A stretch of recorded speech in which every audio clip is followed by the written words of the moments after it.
আসসালামু আলাইকুম। আমন্ত্রণ জানাচ্ছি আমাদের ধারাবাহিক আয়োজন আরবের ইতিহাস গ্রন্থের অষ্টম পর্বে।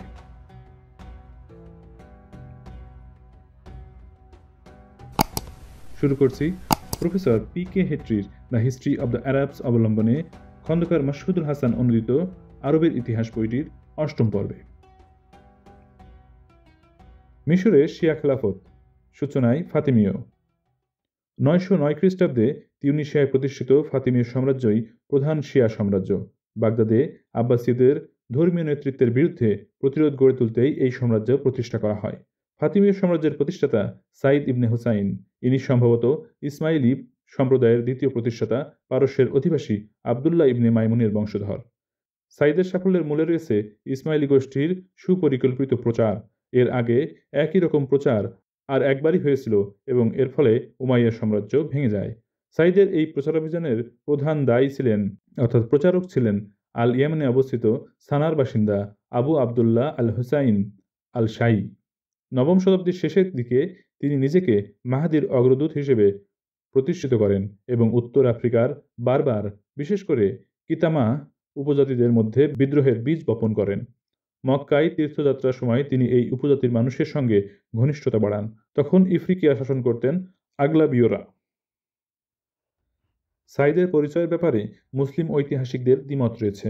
কেউ তাকে ফাতিমীয় বংশের উত্তরাধিকারী হিসেবে স্বীকার করেন, কেউ তা করেন না। তাই তার অন্তত 8 রকম বংশ পরিচয়ের কথা উল্লেখ করা আছে।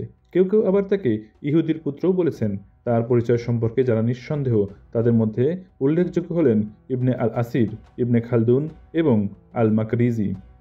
যারা তার বংশ পরিচয় সম্পর্কে সন্দিহান তারা সাইদকে বিশ্বাসঘাতক বলে মনে করেন। এদের মধ্যে উল্লেখযোগ্য হলেন ইবনে খাল্লিকান, ইবনে ইজহারি আল সৈয়তি এবং ইবনে তাগরি বিরদি। এখানে একটি ঘটনা উল্লেখ করা যেতে পারে। 1101 খ্রিস্টাব্দের আগ পর্যন্ত ফাতিমীয় বংশ পরিচয় নিয়ে কোনো মতভেদ ছিল না। হঠাৎ বাগদাদে আব্বাসি খলিফা আল কাদিরের আদেশে বিচিত্র এক ইস্তাহার জারি করা হলো। শিয়া এবং সুন্নি সম্প্রদায়ের বহু বিশিষ্ট ব্যক্তিদের স্বাক্ষর করা এই ইস্তাহারে খলিফা ঘোষণা করেছিলেন তার মিশরীয় শত্রু আল হাকিম ফাতিমা বংশের উত্তরাধিকারী নন। তিনি বিধর্মী দায়াসানের বংশধর। প্রথম ফাতিমীয় ওবায়দুল্লাহ প্রথমে আল কায়রাওয়ানের শহরগুলিতে রাক্কাদায় আগলাবীয়দের অবস্থান স্থল থেকেই রাজত্ব আরম্ভ করেন। শাসক হিসেবে তার দক্ষতা ও সুনাম ক্রমেই ছড়িয়ে পড়তে থাকে। ক্ষমতা দখলের 2 বছর পরে তিনি তার প্রচার নেতা আল শিইকে হত্যা করেন। খুব অল্প সময়ের মধ্যেই মূল আফ্রিকা ভূখণ্ডে তার সাম্রাজ্য বিস্তৃত হয়। ইদ্রিসীয় শাসিত মরক্কো থেকে মিশরের সীমা পর্যন্ত বিস্তীর্ণ ছিল তার সাম্রাজ্য। 914 খ্রিস্টাব্দে তিনি আলেকজান্দ্রিয়া অবরোধ করেন এবং 2 বছর বাদে তা দখল করেন। সিসিলিতে তিনি কিতামা উপজাতিভুক্ত একজন প্রশাসক পাঠান। স্পেনের বিদ্রোহী নেতা ইবনে হাফসুনের সঙ্গে বন্ধুত্বপূর্ণ সম্পর্ক গড়ে তোলেন। মাল্টা, সার্ডিনিয়া, করসিকা, বালিয়ারিক সহ অন্যান্য দ্বীপগুলি তার নৌশক্তিতে যথেষ্ট সমীহ করে চলত। এই নৌসেনারা আগলাবীয় নৌবাহিনীর অন্তর্গত। 920 খ্রিস্টাব্দ নাগাদ তিনি আল কায়রাওয়ানের দক্ষিণ পূর্বে 16 মাইল দূরে তিউনিসিয়ার উপকূলে তার নতুন রাজধানী স্থাপন করেন। নিজের নামে সেই রাজধানীর নামকরণ করেন আল মাহদিয়াহ।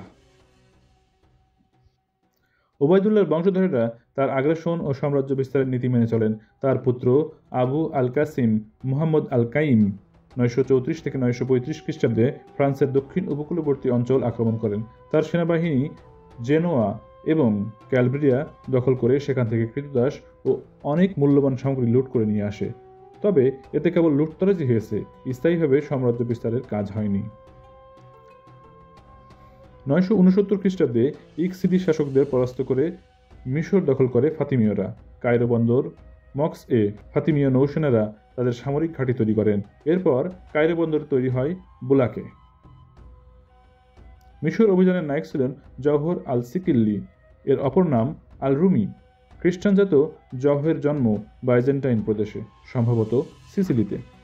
সেখান থেকে কৃতদাস হিসেবে তাকে নিয়ে আসা হয় আল কায়রাওয়ানে। 969 খ্রিস্টাব্দে রাজধানী আল ফুস্তাত বিজয়ের পর জওহর তার নতুন সামরিক ঘাঁটি গোড়াপত্তন করেন আল কাহিয়ায়। সেদিনের সামরিক ঘাঁটি আজকের আফ্রিকা মহাদেশের সবচেয়ে জনবহুল শহর কায়রো। 973 খ্রিস্টাব্দে কাহিরা ফাতিমিদের নতুন রাজধানী হিসেবে মর্যাদা পায়। পঞ্চম ফাতিমীয় শাসক আবু মনসুর নিজার আল আজিজের শান্তিপূর্ণ শাসনকালেই ফাতিমীয় সাম্রাজ্য সাফল্যের শিখরে ওঠে। আল আজিজি প্রথম ফাতিমীয় খলিফা, যিনি মিশর শাসনের কৃতিত্ব অর্জন করেন। আটলান্টিক থেকে লোহিত সাগর, আল ইয়ামেন, মক্কা, দামাস্কাসে শুক্রবারের নামাজে উল্লেখ করা হতো তার নাম। এমনকি একবার আল মাউসিলের নামাজেও তার নাম উচ্চারিত হয়েছিল। আল আজিজের শাসনকালে বাগদাদের গৌরবকে ম্লান করে দেয় মিশর। শুধু তাই নয়, পূর্ব ভূমধ্যসাগরে একমাত্র ক্ষমতাশীল রাষ্ট্র হিসেবেও নিজেকে প্রতিষ্ঠিত করে তারা। আল আজিজের বাসনা ছিল তিনি বাগদাদ দখল করবেন, বন্দী করবেন আব্বাসীয়দের, আর এই বন্দিশালার জন্য 20 লাখ দিনার খরচ করে কায়রোতে এক প্রাসাদ গড়তেও কসুর করেননি তিনি। পূর্বসূরিদের মতো তারও স্পেন বিজয়ের আকাঙ্ক্ষা ছিল প্রবল। স্পেনের কর্ডোবার খলিফাকে তিনি বার্তা পাঠালেন, আমি অবিলম্বে স্পেন দখলের অভিযান শুরু করব। কর্ডোবার খলিফা জবাবে লিখলেন, আমাদের পক্ষে পূর্বে জানানো সম্ভব হয়নি বলে প্রস্তাবটি উপহাসের যোগ্য, কেননা তা আমাদেরকেই শুনতে হলো। যদি আর কখনো শুনতে হয় তবে আমরা অবশ্যই প্রত্যুত্তর দেব। ফাতিমীয় খলিফাদের মধ্যে সম্ভবত আল আজিজি ছিলেন সবচেয়ে জ্ঞানী ও প্রজ্ঞাবান। তিনি নিজে যেমন জাঁকজমকপূর্ণ জীবনযাপন করতেন, তেমনই প্রজাদের জন্য কায়রোতে ও তার আশেপাশে বহু মসজিদ, সেতু, খাল ও প্রাসাদ তৈরি করেন। খ্রিস্টানদের ব্যাপারে তার যে সহিষ্ণুতা ছিল তা আগের কোনো খলিফারই ছিল না। তার সহিষ্ণুতার পিছনে তার খ্রিস্টান উজির ঈসা ইবনে নাস্তুর, তার রুশ স্ত্রী ও তার উত্তরাধিকারী আল হাকিমের জননী এবং আলেকজান্দ্রিয়া ও জেরুজালেমের 2 বিশপ শালকের অবদান ছিল যথেষ্ট। আল আজিজের রাজত্ব শেষ হওয়ার সাথে সাথেই ফাতিমি সাম্রাজ্যের পতনের সূচনা শুরু হয়। সেই প্রথম আব্বাসীয়দের অনুকরণে তুর্কি ও নিগ্রো ভাড়াটে সেনা আনা হলো। কিছুদিনের মধ্যেই এই ভাড়াটে সেনারা তাদের ঊর্ধ্বতন কর্তৃপক্ষকে অমান্য করতে থাকে। শুরু হয় নিজেদের মধ্যে এবং বারবার দেহরক্ষীদের সঙ্গে তাদের অবিরাম বিরোধ। এই উচ্ছৃঙ্খলতা এবং বিরোধী ফাতিমীয় সাম্রাজ্যের পতনের মূল কারণ। সার্কাসীয় এবং তুর্কি সেনারা পরে তাদের শাসকদের উচ্ছেদ করে পৃথক শাসক গোষ্ঠী তৈরি করে। আল আজিজের উত্তরাধিকারী আবু আলী মনসুর আল হাকিম মাত্র 11 বছর বয়সে বাদশাহী তখতে বসেন। প্রবল অত্যাচারী ও পরধর্মের প্রতি অসহিষ্ণু ছিল তার চরিত্রের বৈশিষ্ট্য। তার শাসনকাল ছিল নৈরাজ্য ও উশৃঙ্খলতায় ভরা। বেশ কয়েকজন উজিরকে তিনি হত্যা করেন, ধ্বংস করেন পবিত্র সেপালকার সহ বহু গির্জা। খ্রিস্টান ও ইহুদিদের হেয় প্রতিপন্ন করার তার কৌশল ছিল অদ্ভুত। তাদের কালো পোশাক পরতে তিনি বাধ্য করতেন। তারা কেবল গাধায় চড়ার অনুমতি পেত। শুধু তাই নয়, সর্বসাধারণের স্নানাগার ব্যবহার করার সময় খ্রিস্টানদের গলায় ক্রুশ ঝোলাতে হতো এবং ইহুদিদের গলায় ঝোলাতে হতো ঘণ্টা। 1021 খ্রিস্টাব্দের 13 ফেব্রুয়ারি আল হাকিমকে হত্যা করা হয় মুকাত্তামে।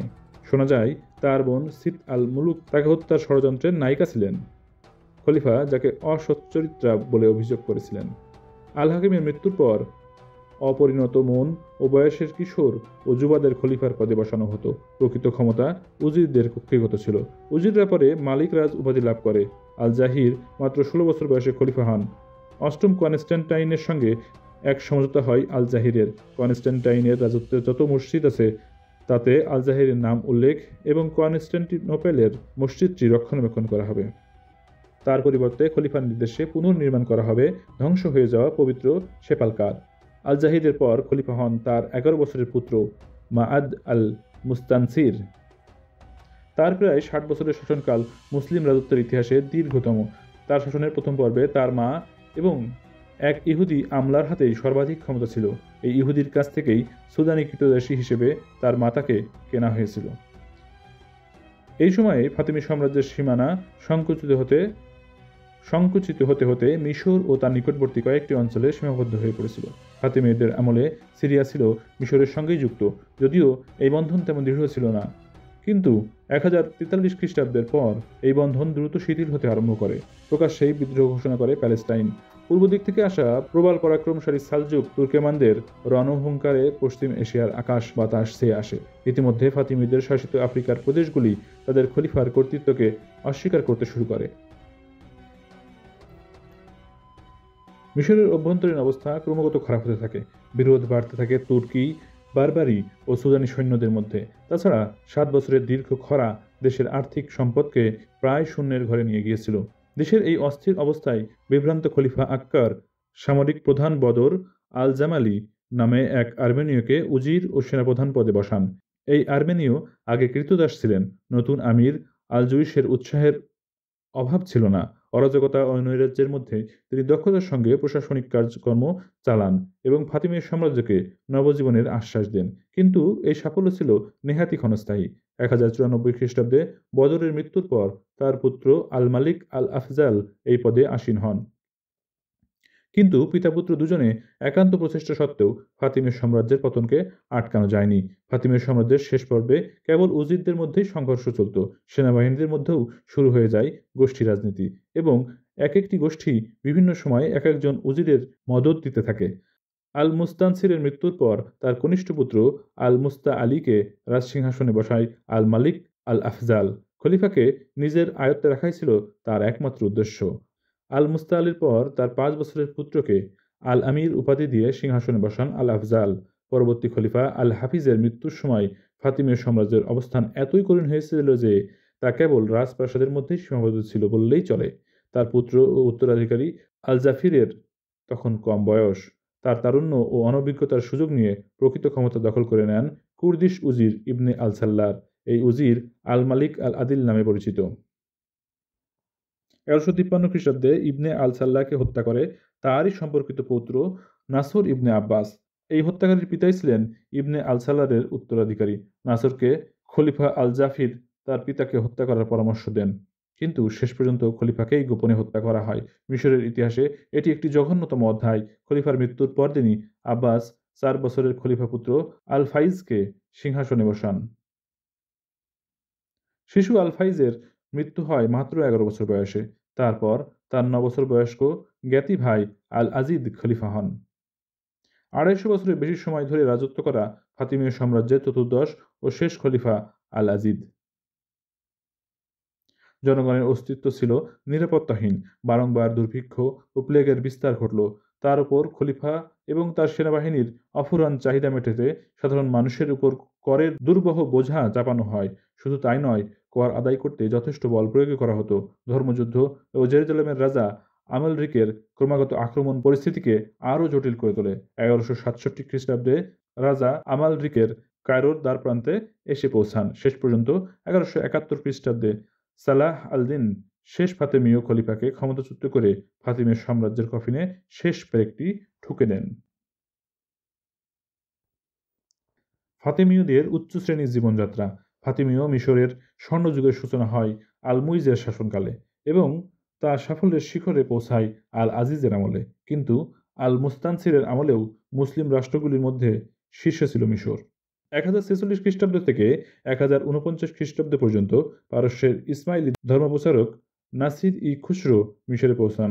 সেই সময়টা ছিল ফাতিমীয় সাম্রাজ্যের আর্থিক ও রাজনৈতিক বিপর্যয়ের ঠিক আগের সময়। সেই সময়েও ফাতিমীয় সাম্রাজ্যের প্রাচুর্যের এক বিস্তারিত বিবরণ পাওয়া যায় নাসিরের রচনায়। তা থেকে জানা যায় খলিফার প্রাসাদে বাস করত 30,000 মানুষ। এদের মধ্যে ছিল 12,000 পরিচারক এবং 1,000 ঘোড়সাওয়ার ও পদাতিক। এক উৎসবের দিনে খচ্চরের পিঠে চড়ে খলিফাকে যেতে দেখেন নাসির। সুদর্শন এই খলিফা পরনে ছিল সাদামাটা সাদা কাফতান ও পাগড়ি। এক পরিচারক তার মাথার মূল্যবান রত্নখচিত এক ছাতা ধরে যাচ্ছিল।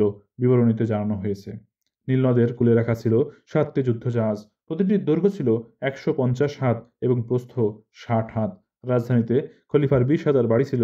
এর অধিকাংশই ইটের তৈরি এবং 5 থেকে 6 তলা পর্যন্ত উঁচু। খলিফার মালিকানাধীন দোকানের সংখ্যাও ছিল 20,000। এগুলি মাসিক 2 থেকে 10 দিনার ভাড়ায় দেওয়া হতো।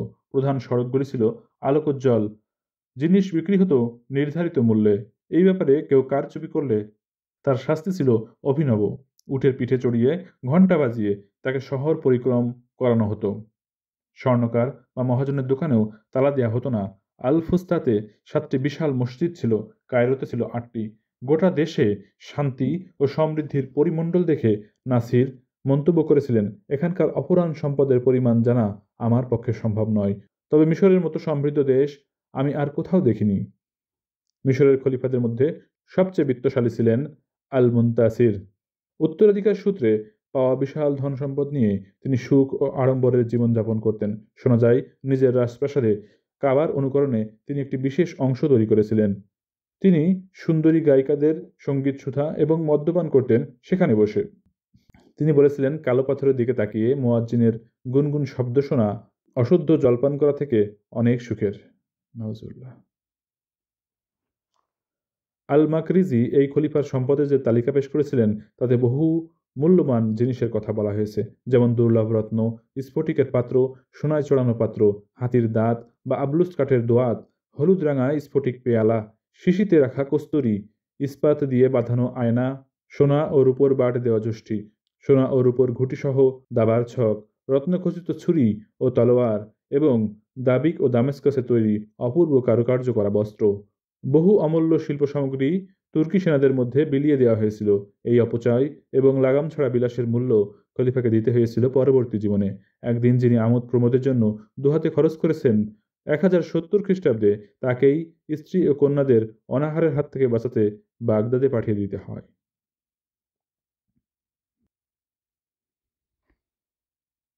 প্রশাসনিক ব্যবস্থা।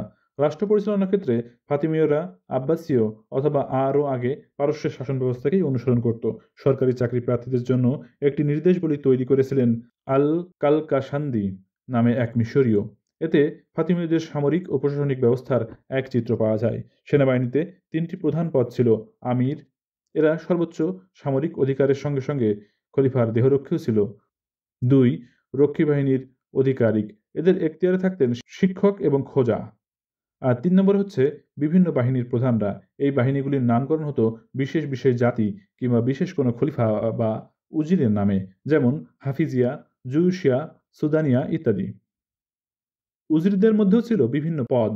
সর্বোচ্চ পদাধিকারী সেনাবাহিনী ও যুদ্ধ দপ্তরের তত্ত্বাবধান করতেন। তারপরে ছিল বিদেশ দপ্তরের ভারপ্রাপ্ত উজির। বিদেশি রাষ্ট্রদূতের রাজসভায় পেশ করা এবং তাদের আমন্ত্রণ জানানোই ছিল এই শ্রেণীর উজিরদের কাজ। 3য় শ্রেণীর উজিররা ছিলেন প্রশাসনিক ভারপ্রাপ্ত। এদের মধ্যে ছিলেন টাকশালের প্রধান কাজী, বাজার নিয়ন্ত্রক বা মুহতাসিব। বিভিন্ন জিনিসের ওজন, মূল্য নির্ধারণ ইত্যাদি ছিল তাদের কাজ। বিজ্ঞান ও শিল্প সাহিত্যে অগ্রগতি। ফাতিমি ও মিশরকে জ্ঞানের আলো দেখাবার কৃতিত্ব বহুলাংশে ইবনে কিলদিসের। তিনি একটি শিক্ষা প্রতিষ্ঠান তৈরি করেন। শুধু তাই নয়, প্রতি মাসে 1000 দিনার খরচ করতেন এই প্রতিষ্ঠানের জন্য। তার সময়েই মোহাম্মদ আল তামিমির মতো চিকিৎসক খ্যাতি অর্জন করেন। এই চিকিৎসকের জন্ম জেরুজালেমে এবং 970 খ্রিস্টাব্দ নাগাদ তিনি মিশরে আসেন। এর আগে ইকশিদীয়দের আমলে ঐতিহাসিক মোহাম্মদ ইবনে ইউসুফ আল কিন্দি খ্যাতি অর্জন করেন। 961 খ্রিস্টাব্দে আল ফুস্তাতে তার মৃত্যু হয়। 1062 খ্রিস্টাব্দে আল ফুস্তাতে মৃত্যু হয় আরেক বিশিষ্ট ঐতিহাসিক ইবনে সালামা আল কুজাইর। প্রথম দিকে ফাতিমীয় খলিফারা সংস্কৃত মনস্ক হলেও বিজ্ঞান ও সাহিত্য ক্ষেত্রে তাদের শাসনকাল ছিল নিষ্ফলা। বাগদাদ এবং কর্ডোভার অন্যান্য খলিফাদের মতো আল আজিজও ছিলেন কবি ও বিদ্যোৎসাহী। আজহার মসজিদে শিক্ষা প্রতিষ্ঠান তৈরি করেছিলেন তিনি, কিন্তু তখনকার অধিকাংশ আইনজীবী, ঐতিহাসিক বা কবি, এমনকি বিচারপতিরাও ফকিহ শ্রেণীর অন্তর্গত ছিলেন। প্রচলিত ধর্মমতের বিরোধিতাই ছিল ফাতিমীয়দের বৈশিষ্ট্য। তাই রক্ষণশীল বিজ্ঞানী বা সাহিত্যিকদের ফাতিমীয় রাজদরবার সম্পর্কে প্রবল অনীহা জন্মায়। সেই সঙ্গে ফাতিমীয় শাসনের শেষ পর্যায়ের অরাজকতা মানুষের মনে প্রবল অনিশ্চয়তার জন্ম দেয়। রাজকীয় গ্রন্থাগার। আল মুস্তানসিরের আমলে সম্পদের অপচয় যে বিপর্যয় ডেকে এনেছিল, তার কবল থেকে রক্ষা পায়নি রাজপ্রাসাদের পাঠাগারও। আল আজিজ প্রতিষ্ঠিত এই পাঠাগারে সেই সময় বইয়ের সংখ্যা ছিল 2 লক্ষ। পাঠাগারের দুষ্প্রাপ্য সম্ভারের মধ্যে ছিল ব্যাখ্যাসহ কোরআনের 240টি সংস্করণ। ইবনে মুকলার মতো দক্ষ হস্তান্তর বিশেষজ্ঞদের হাতে লেখা পাণ্ডুলিপিও ছিল। আল তাবারির স্বাক্ষরিত তার ইতিহাস বইয়ের একটি সংস্করণ পাঠাগারের জন্য সংগ্রহ করে আল আজিজ। 1068 খ্রিস্টাব্দে লুটতরাজের সময় এই পাঠাগারের সম্পদকে নয়ছয় করা হয়েছিল। এক প্রত্যক্ষদর্শীর বিবরণ অনুযায়ী 25টি উটের পিঠে চাপিয়ে পাঠাগারের বই নিয়ে যাওয়া হয়। তুর্কি সেনাদের বাড়িতে আগুন জ্বালানো হতো মূল্যবান পাণ্ডুলিপি দিয়ে। শিক্ষার অবমাননার আরেকটি নজিরবিহীন দৃষ্টান্ত হল বইয়ের বাধাই করা মলাট দিয়ে তুর্কি সেনাপ্রধানদের কৃতদাসদের জুতা মেরামত করা হতো। তবে আল মুস্তানসিরের বংশধরেরা পাঠাগারের জন্য নতুন বই সংগ্রহ করেছিলেন। 1 শতাব্দী পরে ফাতিমীয়দের পরাস্ত করে সালাহ আল-দিন যখন রাজপ্রাসাদ দখল করে নেন, তখনও পাঠাগারে লক্ষাধিক বই ছিল। অন্যান্য সম্পদের সঙ্গে এই পাঠাগারের কিছু বই তিনিও তার অনুগতদের বিলিয়ে দেন। প্রাচ্য ও প্রতীচ্য। 11 শতাব্দীর শেষ ভাগে সিরিয়াকে মুসলিম দখলমুক্ত করতে এগিয়ে আসে যাযাবর খ্রিস্টানরা। সেই সময়ে সিরিয়া ছিল ছোট বড় নানা অংশে বিভক্ত। বিচ্ছিন্ন এই সব অংশের ভোগ দখল এবং শাসন চালাত স্থানীয় আরব গোষ্ঠীপতিরা। পরোয়া করত না কেউ কাউকে। যেমন উত্তরাংশে সালজুক তুর্কিরা ছিল সর্বশক্তিমান, কিন্তু দক্ষিণে ক্ষমতায় ছিল মিশরের বিচ্ছিন্ন ফাতিমীয়রা। ভৌগোলিক গঠন বা শাসনের মতো সিরিয়ার ভাষাও ছিল বহু বিভক্ত। এক বা একাধিক গোষ্ঠীর লোকেরা বলতো এক এক ধরনের ভাষা। দক্ষিণ লেবাননের দ্রুজ, উত্তর পর্বতাঞ্চলের নুসাইরা ও তাদের প্রতিবেশী ইসমাইলি এবং পরে অ্যাসাসিনরা তিনটি বিচ্ছিন্ন গোষ্ঠী তৈরি করেছিল। ইসলাম ধর্মের মূল প্রবাহ থেকে এগুলি ছিল স্বতন্ত্র। আবার সংখ্যালঘু খ্রিস্টানদের মধ্যে সবচেয়ে বড় গোষ্ঠী ছিল উত্তর লেবাননের ম্যারোনাইট। বেশিরভাগ ক্ষেত্রে এরাই সিরিয়ার প্রাচীন ভাষা ব্যবহার করত। সিরিয়ার সালজুকরা। মধ্য এশিয়ার যাযাবর উপজাতি সালজুকরা 11 শতাব্দীর গোড়ার দিকে আব্বাসীয় শাসিত পশ্চিমী রাজ্যগুলিতে প্রবেশ করে এবং খুরাসান, পারস্য, ইরাক, আর্মেনিয়া ও এশিয়া মাইনরে তাদের শাসন কায়েম করে। 1055 খ্রিস্টাব্দে বাগদাদে তাদের প্রতিষ্ঠিত সাম্রাজ্যের অধীনে ছিলেন স্বয়ং খলিফাও। এ বিষয়ে পূর্ববর্তী একটি অধ্যায়ে আলোচনা করা হয়েছে।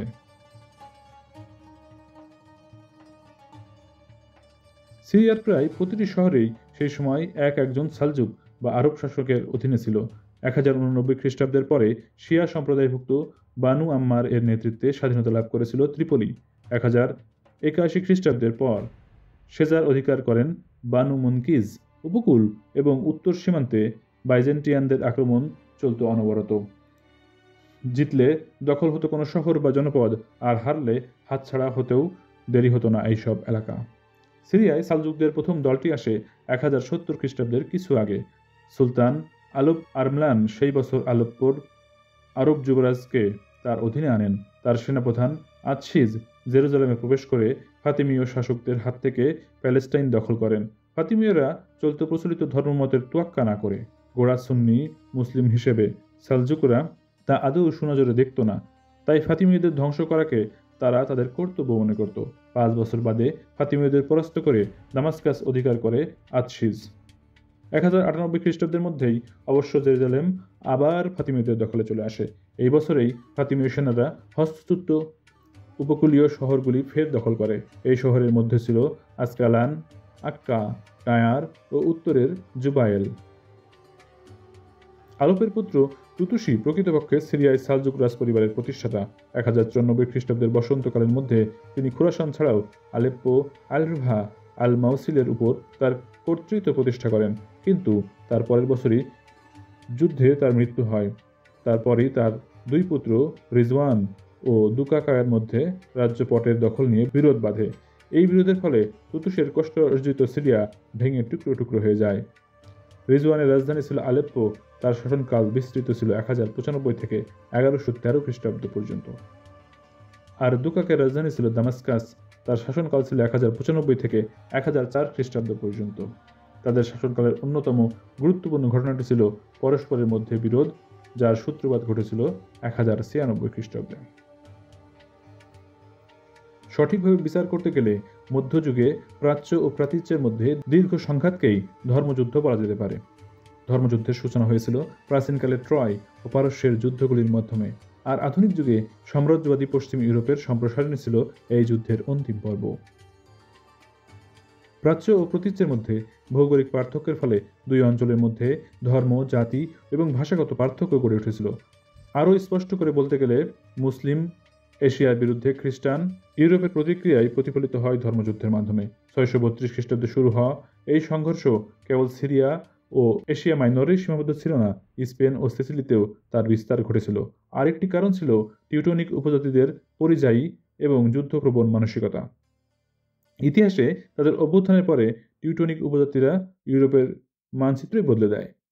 1009 খ্রিস্টাব্দে আল হাকিমের হাতে পবিত্র সেপালকার গির্জা ধ্বংস হওয়া এবং এশিয়া মাইনরে খ্রিস্টান তীর্থযাত্রীদের উপর অত্যাচারও ধর্মযুদ্ধের অন্যতম কারণ। আর পবিত্র সেপালকার গির্জার চাবি আশীর্বাদ স্বরূপ জেরুজালেমের প্যাট্রিয়ার্ক পাঠিয়েছিলেন শার্লম্যানকে। তবে ধর্মযুদ্ধের প্রত্যক্ষ কারণ ছিল অন্য। এশিয়ার সম্রাট অ্যালেক্সিয়াস কমনিনাসের যে সাম্রাজ্য ছিল, সালজুকদের হাতে তা বিপর্যস্ত হয়ে পড়ে।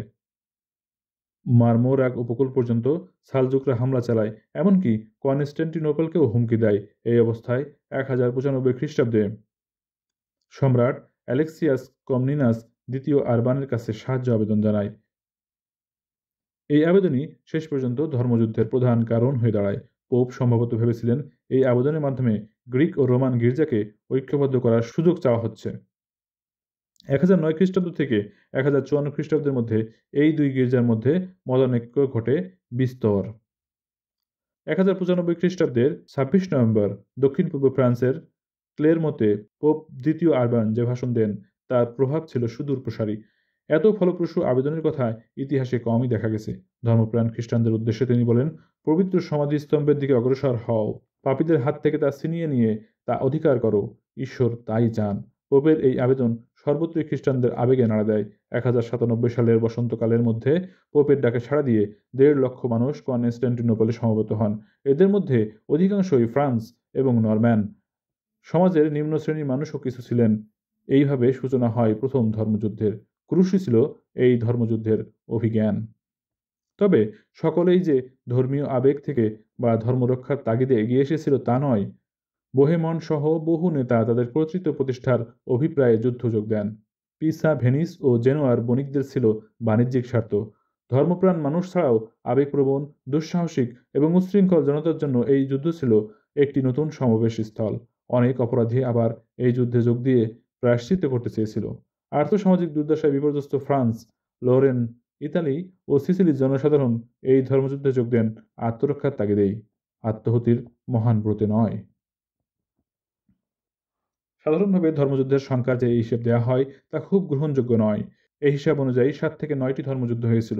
যুদ্ধ চলেছিল প্রায় একটানা এবং একটি যুদ্ধের কালরেখাও স্পষ্টভাবে টানা হয়নি। ধর্মযুদ্ধকে 3টি পর্বে বিভক্ত করা অনেক বেশি যুক্তিযুক্ত। প্রথম পর্বের সময়কাল 1144 খ্রিস্টাব্দ পর্যন্ত। আল মাউসিলের নায়ক আতাবেক জঙ্গি এই বিজয় পর্বে আল-রুহা পুনরুদ্ধার করেন। জাঙ্গির সূচনা করা মুসলিম সংঘর্ষ আরও সুসংগঠিত হয় দ্বিতীয় পর্বে। সালাহ আল-দিনের বিজয়ে তা আরও উজ্জ্বল হয়ে ওঠে। তৃতীয় পর্ব ছিল গৃহযুদ্ধ এবং ছোটখাটো সংঘর্ষে ভরা। সিরিয়া ও মিশরে আইয়ুবীয় এবং মিশরের মামলুকেরা এই যুদ্ধের পুরোভাগে ছিলেন। এই যুদ্ধের তৃতীয় ভাগ বা অন্তিম পর্বে পরিসমাপ্তি ঘটে 1291 সময়ে। ধর্মযুদ্ধের যাত্রা শুরু হয় কনস্ট্যান্টিনোপল থেকে। প্রথম লক্ষ্য এশিয়া মাইনর। কুনিয়া এর তরুণ সালজুক সুলতান কিলিজ আরমলান তখন এশিয়া মাইনরের শাসনকর্তা। ফলে তার সেনাবাহিনীর বিরুদ্ধেই ধর্মযোদ্ধাদের অস্ত্র প্রথম উদ্যত হয়ে ওঠে। 1 মাস অবরুদ্ধ রাখার পর তারা 1097 খ্রিস্টাব্দে জুন মাসে নিসিয়া দখল করে। এই নিসিয়া ছিল কিলিজের পিতা সুলাইমান ইবনে কুতলুমিশের রাজধানী। ইনি আল রুমের সালজুক রাজবংশের প্রতিষ্ঠাতা। এই যুদ্ধে ছাড়াও আর একটি সুপরিকল্পিত যুদ্ধ হয়েছিল ধর্মযোদ্ধাদের সঙ্গে মুসলিমদের। সেটি হলো ডোরিলিয়ামের যুদ্ধ। এখানে 1 জুলাই তারা কিলিজের সেনাবাহিনীকে পরাজিত করে। এই বিজয় অভিযানের সর্বাধিনায়ক হিসেবে চিহ্নিত করা হয় অ্যালেক্সিয়াসকে। তুলুজের রোমন্ড ও ধর্মযুদ্ধের অন্যান্য নেতাদের কাছ থেকে তিনি সামন্ততান্ত্রিক মিত্রতার শপথ আদায় করে নেন। এই এলাকায় গড়ে ওঠে ঘনবদ্ধ সামরিক ক্ষমতা এবং শাসন। তাই তুর্কিদের ইউরোপ আক্রমণ তখনকার মতো প্রতিহত হয়। 250 বছর পরে তুর্কিরা অবশ্য ফের ইউরোপে আক্রমণ করে। মামলুকদের উত্থান। ইতিমধ্যে 1249 খ্রিস্টাব্দের নভেম্বর মাসে আল সালিহের মৃত্যু হয়। দেশের এই চরম বিপদের সময় অসীম সাহস ও বিচক্ষণতার পরিচয় দেন তার স্ত্রী শাজার আল দুর। আল সাহিলের পুত্র ও তার উত্তরাধিকারী তুরান শাহ মেসোপটেমিয়া থেকে ফিরে না আসা পর্যন্ত 3 মাস ধরে তিনি এই মৃত্যু সংবাদ গোপন রাখেন। কিন্তু আল সাহিলের কৃতদাসরা তার পুত্রকে রাজা মেনে নিতে পারেনি। শেষ পর্যন্ত তারই বিমাতার চক্রান্তে 1250 খ্রিস্টাব্দে হত্যা করা হয় তুরান শাহকে। স্বঘোষিত মুসলিম সম্রাজ্ঞী হন শাজার। দামাস্কাসের আইয়ুবী পরিবারের 6 বছরের বালক আল আশরাফ মুসাকে শুধু নামকাওয়াস্তে যৌথভাবে সুলতান করা হয়। এর সঙ্গে আবার লোক দেখানো রাজা করা হয় মামলুক আইবককে। এই মামলুক আইবকই ছিলেন মামলুক রাজবংশের প্রতিষ্ঠাতা।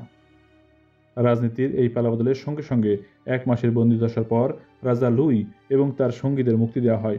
অবশ্যই বিনা শর্তে নয়। মোটা টাকার মুক্তিপণ ও দিমাতের দখল আদায় করে নেওয়া হয়। 1250 থেকে 1254 পর্যন্ত রাজা লুই সিরিয়ায় ছিলেন। এই সময়ে তিনি আক্কা, হেফা, সিজিয়া, সিডন প্রভৃতি বন্দরের চারপাশে দুর্গ তৈরি করে তাকে আরও শক্তিশালী করেন। 1270 খ্রিস্টাব্দে তিউনিসিয়াতে তিনি আরেকটি ধর্মযুদ্ধের নেতৃত্ব দেন। তবে এখানেও তিনি সাফল্য পাননি। সেখানে তিনি মৃত্যুবরণ করেন। ধর্মযুদ্ধের নেতাদের মধ্যে তিনি ছিলেন সবচেয়ে খাঁটি ও ধর্মপ্রাণ মানুষ। বলা হয় তার সমগ্র জীবনই ছিল এক প্রার্থনা। ঈশ্বরের সেবাই ছিল তার জীবনের একমাত্র ব্রত। মামলুক রাজবংশের চতুর্থ সম্রাট আল মালিক আল জাহির আল বোবার্স এবং তার পরবর্তী শাসকরা ধর্মযোদ্ধাদের বিরুদ্ধে শেষ আঘাত হানে। বোবার্স ক্ষমতায় আসার আগে তারই পূর্বসূরি কুতুজের সেনাপ্রধান ছিলেন। 1260 খ্রিস্টাব্দের 3 সেপ্টেম্বর আয়ন জালুতে তিনি তাতারদের শোচনীয়ভাবে পরাস্ত করেন। তখনই তার অসামান্য দক্ষতার পরিচয় পাওয়া যায়। এই যুদ্ধে তার শত্রুপক্ষের নেতা ছিল মঙ্গোলীয় কিতবুঘা। তার সেনাবাহিনী গাজা হয়ে প্যালেস্তাইনে প্রবেশ করেছিল, কিন্তু শেষ পর্যন্ত বোবার্সের হাতে তারা পরাজিত হয়। আরব সভ্যতার ইতিহাসে এই যুদ্ধ অত্যন্ত গুরুত্বপূর্ণ। মঙ্গোলীয়রা কায়রো দখল করতে পারলে মিশরের অমূল্য সম্পদ ও বইপত্র তাদের হাতে পড়ে নষ্ট হয়ে যেতে পারত। সেই সঙ্গে মিশর ও সিরিয়াকে মঙ্গোলীয় আক্রমণের কবল থেকে বাঁচিয়ে দুটি দেশকে ঐক্যবদ্ধ হতে সাহায্য করেন বেবার্স। প্রতিবেশী এই দুই দেশের ঐক্য মামলুক শাসনের দীর্ঘ 250 বছর ধরেই অটুট ছিল, কিন্তু অটোমানদের আগমনে তা ভেঙে যায়। খ্রিস্টানদের বিরুদ্ধে সংঘর্ষে সালাহ আল দিনের মতো স্মরণীয় হওয়ার স্বপ্ন দেখতেন বেবার্স। তাই খ্রিস্টান শাসিত অঞ্চলগুলোর সঙ্গে পারস্যের হুলাগীয় ইনখানদের ঘনিষ্ঠতায় তিনি অত্যন্ত ক্ষুব্ধ হন। ফলস্বরূপ এই শহরের উপর তার আক্রমণ আরও জোরদার হয়ে ওঠে। 1263 থেকে 1271 খ্রিস্টাব্দ পর্যন্ত তিনি প্রায় প্রতি বছরই এদের বিরুদ্ধে আক্রমণ চালান। তাসের ঘরের মতো লাতিন অধিকৃত শহরগুলি ভেঙে পড়ে। ফ্রাঙ্কদের দখলে থাকা সিরিয়র উপরেই সবচেয়ে জোরালো আঘাত হানেন বেবার্স, কিন্তু প্রতিটি ক্ষেত্রেই লাতিনদের প্রতিরোধ ছিল দুর্বল, এতটাই দুর্বল যে এই পর্বে উল্লেখ করার মতো কোনো যুদ্ধই ঘটেনি। 1263 খ্রিস্টাব্দে আইয়ুবীদের হাত থেকে আল কারাক দখল করেন বেবার্স, ধ্বংস করে দেন নাজারেথের পবিত্র গির্জা। 1265 খ্রিস্টাব্দে অবরোধ করেন সিজারিয়া। 40 দিনের অবরোধের পর সিজারিয়ার শাসক হসপিটালার গোষ্ঠী আরসাফ আত্মসমর্পণ করতে বাধ্য হন। 1263 খ্রিস্টাব্দের 23 জুলাই সাফাদের টেম্পলার সেনারা আত্মসমর্পণ করে। তাদের শর্ত ছিল টেম্পলার গোষ্ঠীর 2000 নাইটকে প্রাণে মারা হবে না। বেবার্স আনুষ্ঠানিকভাবে এই আর্জি মঞ্জুর করলেও কার্যত ঠিক এর উল্টো নির্দেশ দেন। সুলতানের এই নির্দেশ মোতাবেক সব নাইটকে নিকটবর্তী এক পাহাড়ের চূড়ায় নিয়ে গিয়ে কতল করা হয়। বেবার্সের সাফল্য তাকে তার যুগের আলেকজান্ডার এবং বিশ্বাসের ভিত এর মতো উপাধি এনে দিয়েছিল। এই বীর যোদ্ধার সাফল্যের কথা আজও সাফাদের বিভিন্ন প্রাচীরে লেখা আছে। জর্ডানের উপর যে সেতু তিনি তৈরি করেছিলেন তার নাম খোদাই করা আছে এখনও। সেই সঙ্গে সেতুর দুধারে দুটি সিংহ মূর্তি। 1268 খ্রিস্টাব্দে জাফফার শাকিফ আরনুন বিনা যুদ্ধে আত্মসমর্পণ করেন। এমনকি যে অ্যান্টিওক তাতারদের সঙ্গে বন্ধুত্বপূর্ণ সম্পর্ক রেখে আসছিল তারাও বেবার্সের কাছে আত্মসমর্পণ করে। অ্যান্টিওক সহ এই অঞ্চলে 16,000 সেনাকে হত্যা করা হয় এবং প্রায় 1 লক্ষ সেনাকে বন্দী করা হয় বলে কথিত আছে। এদের মধ্যে অনেককে আবার মিশরের বাজারে ক্রীতদাস হিসেবে বিক্রি করা হয়। শহরগুলি থেকে লুটপাট করা টাকা পয়সা বিলিয়ে দেওয়া হয় অবাধে। শোনা যায় একটি শিশু 12 দিরহাম কুড়িয়ে পায়। একটি ছোট্ট মেয়ের হাতে আসে 5 দিরহাম।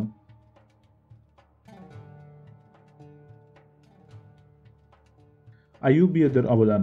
13 শতাব্দী থেকে আইয়ুবীয় এবং তাদের উত্তরাধিকারী মামলুকদের শাসনের গোড়ার দিকে তৈরি দামাস্কাস ও আলেপ্পোর স্থাপত্যই প্রাচ্যের ধ্রুপদী আরব শিল্পের নিদর্শন। মামলুকদের শাসনকালে যে স্থাপত্যশৈল মিশরে অনুসরণ করা হয়েছিল তার জন্ম কিন্তু সিরিয়ায়, আইয়ুবীয় স্থপতিদের হাতে। এই সময়কার মিশরীয় স্থাপত্যের কিছু নিদর্শন সারা আরব মুলুকেই গর্বের বস্তু। এর প্রধান বৈশিষ্ট্য হল মজবুত ও শক্তপোক্ত গঠন। উচ্চমানের পাথরের উপর সাধারণ শিল্পকর্মই হয়ে উঠত অসাধারণ। কিন্তু আন্দালুসিয়ার স্থাপত্যশৈলের মতো এখানেও শোভাবর্ধনের জন্য মাত্রাতিরিক্ত অলঙ্কারের উপর জোর দেওয়া হয়। সালাহ আল দিনি জেরুজালেম ও মিশরে মাদ্রাসার মতো শিক্ষা প্রতিষ্ঠান প্রথম চালু করেন। তার শাসনকালে আল হিজাজেও এই ধরনের প্রতিষ্ঠান প্রথম চালু হয়। মিশরে তার প্রতিষ্ঠিত শিক্ষা প্রতিষ্ঠানগুলির মধ্যে উল্লেখযোগ্য ছিল তারই নামাঙ্কিত কায়রোর আল সালাহিয়া প্রতিষ্ঠানটি। ইবনে জুবাইর আলেকজান্দ্রিয়াতেও একাধিক মাদ্রাসার কথা বলেছেন। শিক্ষা প্রতিষ্ঠান হিসেবে মিশরীয় মাদ্রাসাগুলি বেশি দিন টেকেনি, কিন্তু পরবর্তীকালে মিশরের স্থাপত্যশৈলীতে এদের প্রভাব স্পষ্ট। মিশরে আরবীয় শিল্পকর্মের অন্যতম শ্রেষ্ঠ নিদর্শন হিসেবেই উত্তরকালে তা চিহ্নিত হয়। এগুলির মধ্যে বিশেষ উল্লেখযোগ্য কায়রোতে সুলতান হাসানের গড়া মসজিদ সংলগ্ন মহাবিদ্যালয়। চতুষ্কোণ এক চত্বরের চারপাশে ছিল 4টি দেয়ালে ঘেরা 4টি বিশাল কক্ষ। চত্বরের মাথা ছিল খোলা। চতুষ্কোণ এই চত্বরটি চিহ্নিত করা হয়েছিল 4টি দালান দিয়ে। এক একটি কক্ষে এক একটি মাযহাবের রীতি শিক্ষা দেওয়া হতো। পুরো স্থাপত্যটি এক নজর দেখলে মনে হয় একটি ক্রুশ চিহ্ন। শিক্ষা প্রতিষ্ঠান ছাড়াও সালাহ আল দিন কায়রোতে দুটি হাসপাতাল চালাতেন। হাসপাতালগুলি সম্ভবত নির্মাণ করা হয়েছিল দামাস্কাসের নুরি হাসপাতালের আদলে। তার আগে ইবনে তুলুন এবং কাফুর আল ইকশিদিউ এই ধরনের দাতব্য চিকিৎসা কেন্দ্র মিশরে তৈরি করেছিলেন। হাসপাতালের ক্ষেত্রেও মসজিদের স্থাপত্যশৈলী অনুসরণ করা হয়েছিল, কিন্তু সেই সব স্থাপত্যের কোনো নিদর্শনই আজ আর নেই। জনকল্যাণমূলক স্থাপত্য নিদর্শনের অস্তিত্ব না থাকলেও যুদ্ধ বিগ্রহের জন্য নির্মিত দুর্গের নিদর্শন কিন্তু আজও আছে। কায়রোর নগর দুর্গই তার উদাহরণ।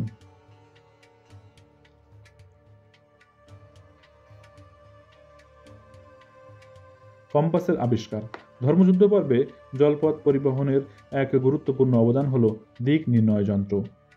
চৌম্বককে দিক নির্ণয়ের কাজে লাগানোর উপযোগিতা সম্ভবত চীনাদের প্রথম চোখে পড়ে, কিন্তু প্রাচীনকাল থেকে পারস্য উপসাগর ও সুদূর প্রাচ্যের জলপথে বাণিজ্য দিক নির্ণয়ের জন্য চুম্বক ব্যবহার করতে শুরু করে তারা। সম্ভবত 11 শতাব্দী নাগাদই এই যন্ত্রের ব্যবহার শুরু হয়ে যায় মুসলিমদের মধ্যে, কিন্তু বাণিজ্যিক কারণে তা গোপন রাখা হয়। ইউরোপে ইতালীয় নাবিকেরাই প্রথম দিক নির্ণয় যন্ত্র ব্যবহার করেন, আর এই যন্ত্র ব্যবহারের পরে সাহিত্যেও তার উল্লেখ হতে থাকে। মুসলিম সাহিত্যে এই যন্ত্রের প্রথম উল্লেখ আছে পারস্যের একটি গল্প সংকলনে। লাতিন সাহিত্যে অবশ্য 12 শতাব্দীতেই দিক নির্ণয় যন্ত্রের উল্লেখ রয়েছে, তাই ব্যবহারের দিক থেকে না হলেও সাহিত্যে উল্লেখের ক্ষেত্রে মুসলিম থেকে লাতিনরা এগিয়ে ছিল।